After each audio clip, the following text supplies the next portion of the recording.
Hello students. बायोमध्ये कधी कधी नाही का मॅथमॅटिकल टर्म्सवाले क्वेश्चन्स येतात जे लॉजिकल बेस्ड असतात आणि याच क्वेश्चनमध्ये आपले सर्वात जास्त मार्क्स जात असतात. त्याला आपण सिली मिस्टेक्स म्हणतो किंवा अंडरस्टँडिंगला प्रॉब्लेम होतो. तर असाच एक क्वेश्चन मी तुमच्यासाठी घेऊन आलो जे की समजायला थोडा अवघड जातो आणि ती इझी वे मध्ये आपण कसं समजणार आहे तो क्वेश्चन आपण बघूया तिथे. आता तुम्हाला स्क्रीनवरती एक क्वेश्चन दिसत असेल.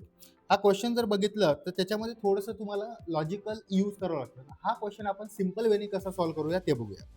अ cell division time is what 1 minute. किती दिलाय सेल डिव्हिजन टाइम? 1 मिनिट. म्हणजे एका मिनिटाला एक सेल डिवाइड होतं. म्हणजे एक दुसऱ्या मिनिटाला ते डबल होणार, तिसऱ्या मिनिटाला ते 4 होणार, म्हणजे 2 टू च्या पॉवर n च्या फॉर्ममध्ये नाही का तो होईल. आता इन 20th मिनिट, 20th मिनिटला हा ऑलरेडी 1/8 फिल झालाय. काय झालाय? 1/8 फिल झाला. ही एक कल्चरल ट्यूब आहे. या ट्यूबमध्ये हे 1/8 फिल झाला. तर फुलफिल होण्यासाठी म्हणजे टोटल फिल होण्यासाठी किती टाइम लागेल? तर बट ऑब्विसली आहे 21 मिनिट्सला जर बघितलं आपण तर याचा डबल म्हणजेच काय झालं तुमचा 1/4. त्याच्यानंतर 22 मिनिट्सला पाहिलं आपण तर ऑलरेडी 1/4 झाला होता, त्याचा डबल म्हणजेच की झाला 1/2.